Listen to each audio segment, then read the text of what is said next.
Hello, 1 মাস হয়ে গেছে বাপের বাড়ি রেখে গেছো, এর ভিতরে একটা ফোন দেওয়া জরুরি মনে করলা না? আমার কি পাগলে কামড়াইছে? মৌমাছির চাকে ইটা মারবো? বাজে কথা বলবা না, আমি যদি এর ভিতর মরে যাইতাম তাইলে কি হইতো? কেন, আমি কি তোমাদের গোরস্থানের চাবি নিয়ে আইছি?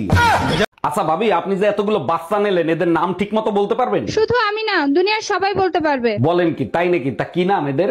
জানুয়ারি, ফেব্রুয়ারি, মার্চ, এপ্রিল, মে, জুন, জুলাই, আগস্ট, সেপ্টেম্বর, অক্টোবর, নভেম্বর কোলে, ডিসেম্বর পেটে। আচ্ছা বলো তো, একটা ছেলে আর একটা মেয়ের ভিতরে বড় ব্যবধান কোথায়? আরে বোকা, একটা মেয়ে 9 মাসে একবার মা হতে পারে। একদম ঠিক বলছো, এই কারণেই তোমাকে নিয়ে আমি গর্ববোধ করি। আর একটা ছেলে চাইলে 9 মাসে 270 বার বাপ হইতে পারে। অরুণ ভাই, শুনলাম আপনার মোবাইল নাকি চুরি হয়ে গেছে। জি ভাবি, ঠিকই শুনছেন। থানায় রিপোর্ট লেখায় দেখেছি, গিয়ে দেখি মানিব্যাগ চুরি হয়ে গেছে। থাক ভাই, মন খারাপ করবেন না, আল্লাহর কাছে দোয়া করেন, সব ঠিক হয়ে যাবে। মসজিদে দোয়া করতে গেছিলাম, বেরোয় দেখি স্যান্ডেল চুরি হয়ে গেছে। এই, তোমার উপর রাগ হয়ে হুজুর নাকি মসজিদ ছেড়ে চলে যাচ্ছে, কি করছো তুমি? হুজুর বয়ান দেছে, আইসো একা যাইবা একা, কেউ সাথে থাকবে না। ঠিকই তো বলছে, হুজুর রাগ হয়ে চলে যাচ্ছে কেন সেইটা বলো। আমি শুধু বললাম, হুজুর 2 জন ছাড়া কেউ আসে না, আর 4 জন ছাড়া কেউ যায় না। কারফিউর ভিতরে এত রাত্রে বাইরে বেরিয়েছেন কেন? আপনার কাছে পারমিশন আছে? ম্যাডাম, ফার্মেসিতে গেছিলাম জরুরি প্রয়োজনে ওষুধ কিনতে। আচ্ছা ঠিক আছে, প্রেসক্রিপশন আর কি ওষুধ কিনছেন দেখান। প্রেসক্রিপশন তো নাই ম্যাডাম, প্রোটেকশন কিনতে গেছিলাম, দেখাবো?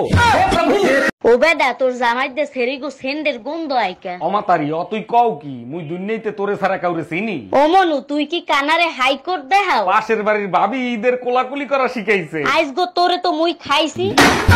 কি ব্যাপার অরুণ ভাই, এত সকাল সকাল গাট্টি বাইন্দা কোথায় রওনা দিলেন? ভাবি, কয়দিনের জন্য নোয়াখালী গ্রামের বাড়ি যাচ্ছি। ওইখানে তো বন্যার পানিতে ডুবে গেছে, ওইখানে যাই কি করবেন? যে কয়দিন তেরান দেয় সেই কয়দিন থাকবো, তারপর আবার চলে আসবো। ছেলে হোক মেয়ে হোক, 2টি সন্তানই যথেষ্ট।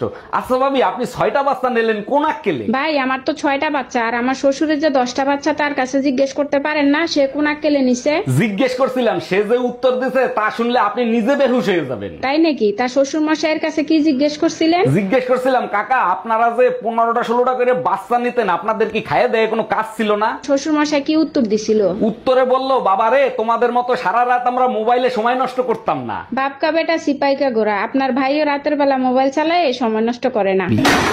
কোনো খবর রাখো তুমি? তোমার মেয়ে এক্সট্রা ক্লাসের কথা বলে বয়ফ্রেন্ডের সাথে দেখা করতে যায়। বলো কি? তাই নাকি? তা তুমি জানলা কি করে? এই দেখো, আবার মেসেজ দিছে। আজকে যেভাবে চুপি চুপি দেখা করছি, কালকেও করব। ওর ঠ্যাং ভেঙে হাতে ধরাই দাও। ফোনটা তোমার? জানো, রোমিও ভাই ভাবিরে খালি সন্দেহ করে, আজকে গায়ে হাত তুলছে। কি? ওর এত বড় সাহস ভাবির গায়ে হাত তুলছে? তা ভাবি কিছু বলে নাই? ভাবি বলছে ওরে ছাইরা দিবে, দরকার হইলে শয়তানের সাথে সংসার করবে। জানো, ছোটবেলা বাবা মা আমারেও বলতো আমি নাকি বড় শয়তান। ভাই, পাশের বাসার ভাবিরে দেখছো কি বিশ্রী ভাবে শাড়ি পরে? কোন ভাবি, যারে সবাই এখন আন্টি বলে ডাকে? আরে হ্যাঁ, পেট বের করে শাড়ি পরছে, পেটের বিশ্রী কালো দাগ দেখা যায়। আরে বোকা, ওটা কালো দাগ না, ওটা হলো পেটের নিচে ট্যাটু আঁকানো। আজকে তোরে খাইছি, ওইটা তো তুই দেখলে কি করে? অনেকদিন তো ফোনে কথা বললাম, তোমার কি আমার সাথে দেখা করতে ইচ্ছে করে না?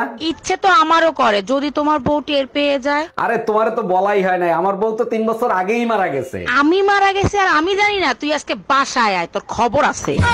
এর আগে 3টা বিয়ে করছো, তারপর আমারই বিয়ে করছো, তারপরও নিজের নির্দোষ দাবি করো। না, আমি নির্দোষ দাবি করতেছি না। আমি যখন জানি, আমি কেন নিজেকে নির্দোষ দাবি করব? আমি দোষী। তাইলে কেন আমারে বিয়ে করছিলা? তখন আমার আবেগে কাজ করছে, বিবেক কাজ করে নাই। এবার পুজোয় কোথায় কোথায় নিয়ে যাবা, কিছু ঠিক করছো? তুমি যেথায় যেথায় যাইতে চাবা সেথায় সেথায় নিয়ে যাব। আচ্ছা, দুর্গাপূজা তো প্রত্যেক বছর দেখো, তাহলে এর থেকে কি শিক্ষা লাভ করছো? প্রতিদিন বেলুন খুন্তির মার খাওয়ার চাইতে একবারে মরে যাওয়াই ভালো।